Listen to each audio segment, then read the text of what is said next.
In this video, we're going to explore if having surgery is a bad idea if you happen to be a redhead. Now, there are a lot of myths out there about this. Things like redheads wake up during surgery, redheads have more pain after surgery, or even that redheads bleed more. Ugh. Spoiler alert, some of these myths are bogus, but some are actually true. But first, a trivia question for you. Stick around until the end of the video because I'm going to tell you the answer and it might surprise you. If you had to guess, which country has the highest percentage of redheads? United States, Norway, Ireland, or Scotland? Drop your guess in the comments right now and stay tuned because the answer is coming at the end. Now let me tell you about a patient I'll call Margaret. She was a 58-year-old natural redhead. She came into my office, fair skin, blue eyes, freckles. She came in wanting to discuss upper eyelid surgery, an upper blepharoplasty to remove the heavy upper eyelid skin that had been making her look kind of tired for years.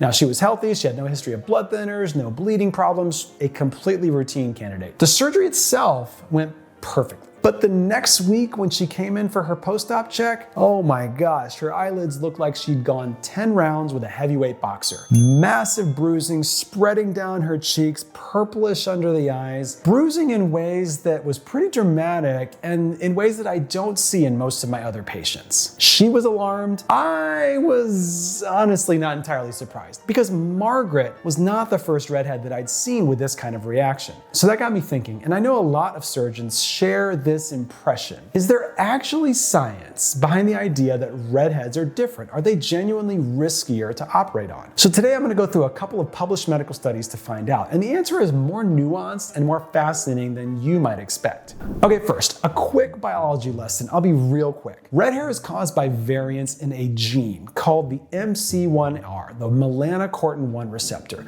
So like 1 to 2% of people worldwide are natural redheads, rising to about 2 to 6% in Northern Europe. Now, if you have this gene, it shifts the body's pigment production away from darker pigment toward a more reddish pigment. But here's the key thing I want you to remember. MC1R does not just affect skin color. This receptor plays a role in how your brain and your nervous system processes pain signals. It's part of a larger hormonal system involving molecules called melanocortins. And those molecules interact directly with the brain's opioid and pain control pathways.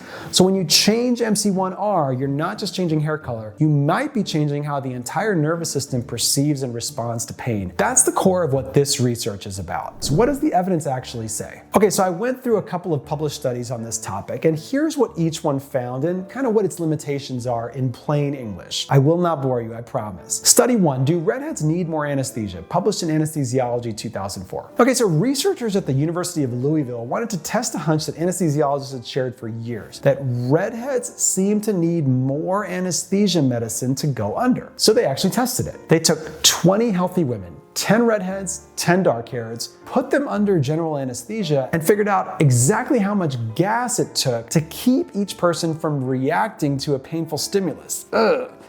Pretty straightforward experiment. Kind of painful sounding. Now, fair warning, 20 people is a tiny study, and they only included women, so we can't be sure if these results apply to men. But what they found is striking. Redheads needed about 20% more anesthetic to reach the same level of sedation. That might not sound like a huge difference, but in science, 20% is actually quite significant. The takeaway, the old anesthesiologist hunch that redheads need more to go under, that myth is ding, ding, ding, ding, ding, ding, correct.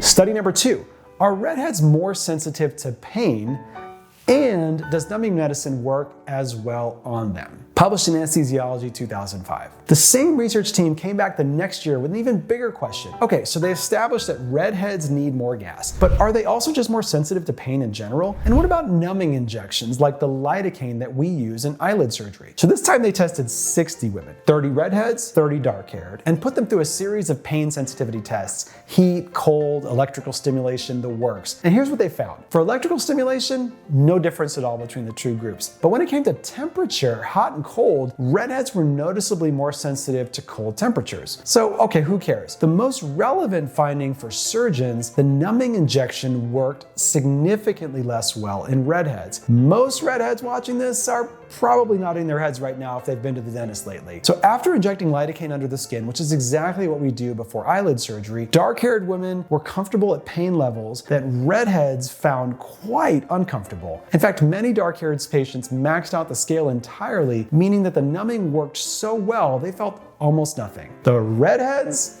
not so much. Some caveats, as before, all women, small-ish study, and you can't exactly hide somebody's hair color from the researchers, so this was not what we call a blinded study. But this finding is directly relevant to what we do in the clinic. The takeaway? Your redheaded patient may need more local anesthetic, and you may need to give it more time to kick in before you pick up the scalpel. Study 3, what about bleeding, published in the BMJ 2010. Okay, this one's a little different. Rather than running a whole new experiment, a group of surgeons went through everything that had been published on the topic, and they wrote up a summary. Think of it like a greatest hits review of the redhead surgery literature. So the one question that every surgeon asks, do redheads bleed more? The evidence is pretty clear.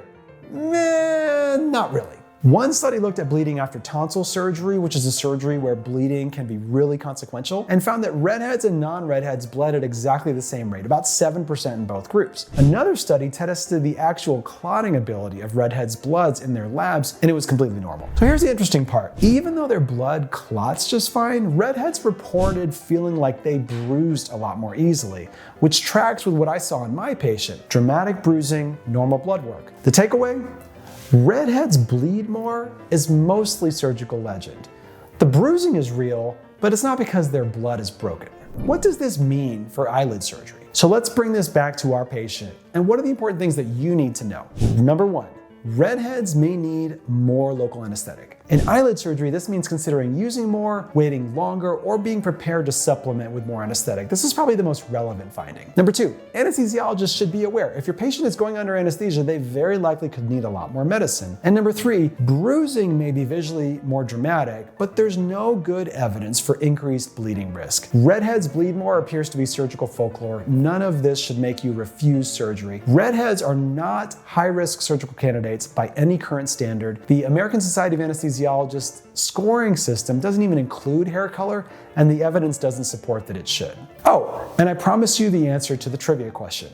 Which country has the highest percentage of redheads? So here's where it gets fun. Most sources, including databases, say Ireland, with about 10% of the population being natural redheads. For comparison, the global average is around 2%. But here's the twist. Some genetic sources actually give the top spot to Scotland, which clocks in around 13% by some estimates. Edinburgh has been called the redhead capital of the world by some researchers. So the real answer is it's a battle between Ireland and Scotland, and it kind of depends on which study you're looking at, which sometimes happens in science. Both countries have dramatically higher rates of the MC1R mutation than anywhere else on Earth. So if you answered C or D, you're both right, which honestly feels a little appropriate for a video about how complicated redheaded biology is. The science on redheads is genuinely fascinating. It's a window into how one single gene can ripple through your entire pain processing system in ways that we're only really beginning to understand. The bottom line, redheads are not dramatically riskier surgical patients, but they are biologically different when it comes to anesthesia need, pain tolerance, and bruising. If you found this video useful, subscribe for more evidence-based deep dives on eyelid surgery. And if you're a redhead who has an interesting experience with anesthesia or surgery, just drop it in the comments. I'd love to hear from you. Thanks for watching. I'll see you in the next video.